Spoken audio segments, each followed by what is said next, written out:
Yung oras po na ito dapat ilaan natin sa pakikinig sa depensa ng Vice Presidente, sa mga akusasyon laban sa Vice Presidente, hindi po pagdidepensa sa mga sarili natin kung tayo inaakusahan ng kung anong mga ahensya, kung tayo po ay may mga kaso, may mga investigasyon.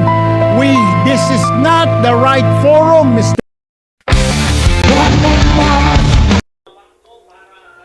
Welcome back po sa ating munting channel, June 20, 2026.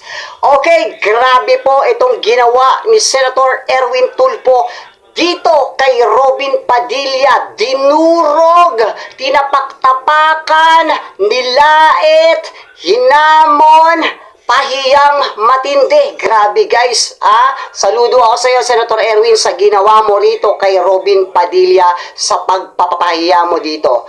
Guys, panoorin natin itong videos na ito hanggang sa dulo para makita nyo po kung ano yung nangyari. Pero bago po ang lahat, huwag nyo po sanang kalimutang mag-like at mag-subscribe. Maraming salamat po. A'udzu billahi minasyaitonir rajim. Bismillahirrahmanirrahim. Alhamdulillah rabbil alamin. Aming mga kasama, ako po'y humihingi ng paumanhin sapagkat dito pong nakaraang linggo, lumabas po sa mga balita na may aligasyon na ako daw po ay hindi sumusunod sa batas. Ito po ay nakalulungkot para sa isang senador, sa isang senator judge, ang masabihan na hindi sumusunod sa batas. Samantalang nung tayo po ay merong mahal na saksi dito, pinaalala po natin sa kanya na harapin ang batas. Noong nakaraang linggo, ang atin pong kaibigan na ombudsman, ang sinabi po ng mahal na ombudsman na ako daw po ay hindi sumunod sa kanilang pasabi na mag-file ng aking counter affidavit. Nakakalungkot po ito sapagkat hindi po ito totoo. Inaamin ko po sa inyo kung ICC lang, hindi po talaga ako susunod. Wow, tapang Hindi ako magpapasakop sa ICC.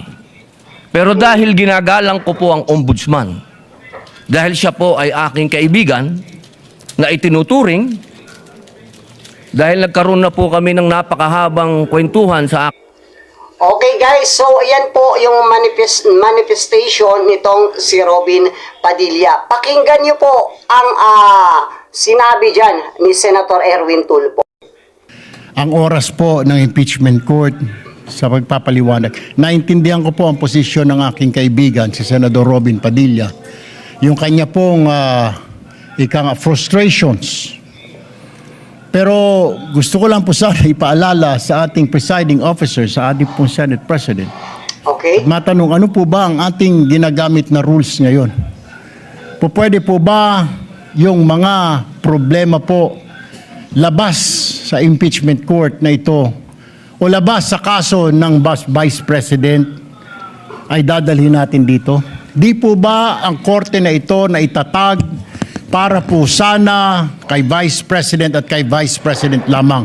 Correct po, correct. Mga ebidensya, mga testimonya, mga pahayag patungkol lamang po sana sa impeachment ng Vice President.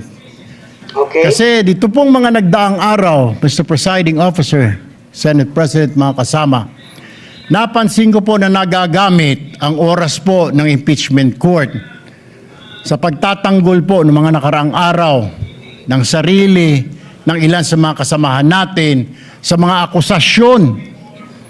This is not the right forum and the right venue and not the right time to explain your situation. Kung gusto po ninyong mag-eksplika ng inyong mga saloobin, problema, maaari naman po ninyong gawin yan sa labas po ng oras ng impeachment court. Maaari pong sa press media, anytime po nandoon sila sa Senate briefing room, press briefing room, Maaari din po sa Facebook o sa YouTube magpaliwanag. Huwag po nating gamitin ang oras ng impeachment court sa pagpapaliwanag o sa pagtatanggol ng ating mga sarili simula pa po noong nakaraang linggo. Because the time we waste here to defend ourselves, defend what we believe or what have you, is an injustice to the Vice President. Yung oras po na ito dapat ilaan natin sa pakikinig sa depensa ng Vice Presidente, sa mga akusasyon laban sa Vice Presidente, hindi po pagdidepensa sa mga sarili natin kung tayo inaakusahan ng kung anong mga ahensya, kung tayo po ay may mga kaso, may mga investigasyon. This is not the right forum, Mr. Presiding Officer, Mr. No, President, Robin. Senate President. This is not the right place. This court was established, was created, the impeachment court, for the Vice President and Vice President only. This should be her time.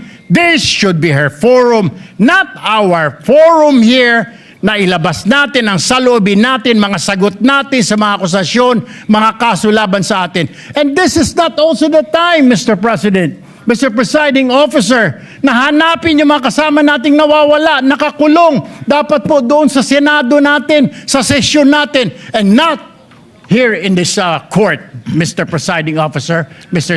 Senate President. Kaya pakiusap ko lamang po sana sa ating mahal na Presiding Officer and Senate President, let us follow the rules. May rules ho tayo. Kung hindi naman ho patungkol sa Vice President na sasabihin natin, hindi naman po patungkol sa depensa o prosekusyon ng Vice Presidente natin, then wag na ho natin payagan na magsalita pa po dito because nasasayang. Because every minute, every hour that we waste away from the every minute, every hour that we waste away from the defense or from the prosecution of the case of the Vice President, it is injustice. It is called injustice to the Vice President, to her family, yung anguish, yung kanyang sama ng loob, yung oras na nakabinbin ang kaso na ito. Let us do this impeachment trial as quickly as possible. If we have to clear the Vice President, then let's clear her. If we have to prosecute, then prosecute her with the evidence kung meron. Not waste our time kung ano-anong sinasabi natin dito to protect ourselves, to defend ourselves. This is not the right forum, Mr. Presiding Officer. Kindly wind up, Mr. Senator Senate Judge President. Erwin Tulfo. This is not the right forum for us to defend ourselves. Bring it somewhere else. Bring it to the press. Bring it to the social media, but not here. Thank you, Mr. President. The remarks of the gentleman. Oh, sunog ka, Robin. Grabe guys, no? Grabe yung pagpapahiya ni Senator Erwin kay Robin Padilla. Kitang-kita naman po natin. Kasi hindi nga naman po ito yung tamang venue para ilabas nila yung kanilang mga saloobin. Kasi ang dami pong na-waste ng time dito po sa impeachment ni Sara Duterte. Nangunguna na po dyan si Senator Alan Peter Cayetano. Then sinundan pa ni Pia Cayetano. And then sinundan pa ni Robin Padilla hanggang natapos na yung time sa impeachment na kadaldaldal nila. So, tama lang po ang ginawa ni Senator Erwin Tulfo na patahimikin yung kanilang mga bibig kung hindi naman po tungkol sa impeachment trial ni Sara Duterte yung sasabihin nila. Kasi tama naman po na may tamang venue para dyan, like sa session ng Senado. Hindi naman po yan na session ng Senado, yan po ay impeachment trial ni Sara Duterte. Kaya, saludo po ako sa iyo, Senator Erwin, sa papahiya mo dyan kay Robin Padilla. Grabe na kasi guys alatang-alata na po yung kanilang ginagawa pagpapatagal ng oras ng impeachment. Imbis na yung mga tinatalakay dyan is yung para sa impeachment trial ni Sara Duterte, ay napupunta po sa kanila yung lahat ng oras, araw-araw sa ginawa ng Diyos dyan po sa impeachment trial ni Sara Duterte. Grabe, no? Ayan, saludo po kami sa iyo, Senator Erwin, sa ginawa mo. Tama lang po yung ginawa mo. Saludo po. Saludo po ako sa ginawa ni Senator Erwin Tulfo. Well, guys, kung ano po yung inyong mga komento, ilagay nyo na lang po dyan sa baba sa comment section para malaman po natin kung ano po ang inyong mga opinion tungkol po dito sa videos na ito. Maraming salamat po.